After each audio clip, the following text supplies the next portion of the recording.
Boa noite a todos, pessoal. Espero que vocês estejam bem. Vamos dar continuidade à nossa aula de hoje. Vamos falar um pouquinho sobre classificação dos peixes. Na aula anterior, nós vimos um pouco sobre morfologia externa dos peixes e falamos um pouco sobre as regras de nomenclatura para os peixes, tá bom? Então, gente, eu queria deixar claro aqui para vocês que o ramo da biologia, da zoologia, que estuda os peixes, é chamado de ictiologia.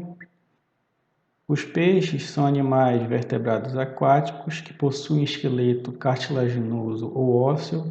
Mais tarde nós vamos falar um pouco dessa característica, pois a gente vai utilizar para classificar estes organismos, tá bom? São animais que respiram primeiramente pelas brânquias. Claro que quando for falar um pouquinho mais sobre a anatomia interna dos animais, vamos falar um pouco que existem outros órgãos responsáveis pela respiração. Possuem apêndices, esses apêndices são chamados de nadadeiras. Os peixes possuem diversas nadadeiras, como a gente viu nas aulas anteriores. E essas nadadeiras possuem diversas formas que foram adaptadas para um determinado local, uma determinada necessidade que foi imposta em virtude de uma pressão ambiental que esse organismo sofreu. Então existem nos peixes uma gama diversa de nadadeiras e formas de nadadeiras que é adaptada conforme o local que ele habita. E são animais que possuem diversos formatos de corpo, né? Então, se a gente for levar em consideração esses formatos, existem peixes que apresentam formato fusiforme, que é comprimido lateralmente, que é comprimido dorso-ventralmente, como eu mostrei na aula anterior de morfologia externa, tá bom? Algumas dessas características vão ser utilizadas para a classificação desses animais e é justamente isso que a gente vai ver agora. Então, gente, os peixes, eles são animais, estão dentro do filo Chordata, e os animais que estão dentro do filo Chordata, como é o caso dos peixes, eles apresentam a notocorda, pelo menos em alguma fase da sua vida, né? Então, no início da fase dos peixes, eles apresentam essa notocorda, e quando eles são adultos, essa notocorda ela vai sendo substituída pela coluna vertebral, né? Então, a notocorda, no início da vida do animal, ela é um tubo fibroso que permite a sustentação do animal. São animais que possuem sistema nervoso dorsal e fendas branquiais ou brânquias. Dentro da classe dos chordatas, os peixes, eles estão incluídos dentro da megaclasse dos osteíctes, que são os peixes ósseos. Também existe uma outra megaclasse que é chamada de peixes cartilaginosos, que também são chamados de condrictes, que eu vou falar posteriormente. Dentro dessa megaclasse dos peixes ósseos, existe a superclasse Actinopterige, que são os peixes que apresentam nadadeira raiada, e também tem os Sarcopteriges, que são os peixes que apresentam nadadeira lombada. Vou falar também um pouquinho mais posteriormente.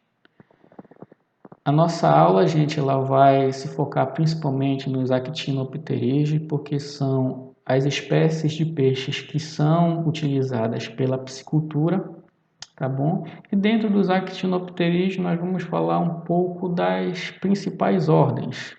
Dentre elas nós temos a Siluriforme, que é a ordem dos bagres, Perciforme, Osteoglossiforme, que é a ordem do pirarucu, Clupeiforme e Caraciforme.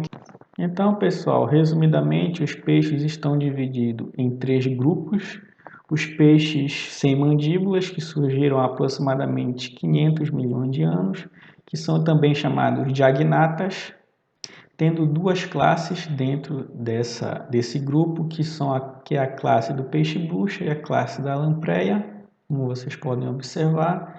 Nós temos os peixes cartilaginosos, como eu falei anteriormente, e eles surgiram há 440 milhões de anos aí, aproximadamente. Alguns representantes dos condrictes, que são as quimeras, os tubarões e as raias. E os peixes ósseos, que são os peixes que a gente vai dar um foco maior dentro da nossa aula são divididos em sarcopterídeos, que surgiram aí há aproximadamente 410 milhões de anos atrás, e os actinopterídeos, que surgiram há aproximadamente 250 milhões de anos atrás. Como representante, nós temos o aruanã, o Osteoglossum bicirrhossum e o selacanto, representante aí dos sarcopterídeos. Então, pessoal, dentro dos vertebrados nós temos os peixes agnatas, que são os peixes que não apresentam mandíbulas.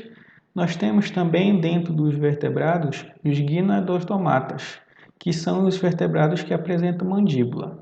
E dentro dos gymnodotomatas nós temos os condrictes, que são os peixes cartilaginosos, como exemplo o tubarão. Além disso, nós temos os peixes com mandíbulas que apresentam esqueleto ósseo, que são os osteíctes. Dentro dos osteíctes, nós temos os sarcopterídeos, que são peixes que apresentam nadadeira lobada. Essas nadadeiras apresentam base muscular que se assemelham a membros de vertebrados terrestres. E nós temos os actinopterídeos, que são os peixes com nadadeira raiada, que nós vamos destinar um pouco mais de tempo na nossa aula de hoje a esse grupo. Então, pessoal, na região neotropical, que é justamente a região biogeográfica que fica localizada tanto na América Central quanto na América do Sul, tem um total de indivíduos descritos, eu falo de peixes actinopterídeos, de 6.323. Dentre esses peixes, os que apresentam maior número de espécies são os siluriformes, que é a ordem dos bagres. Temos em segundo lugar aqui descrito em número de espécies os caraciformes,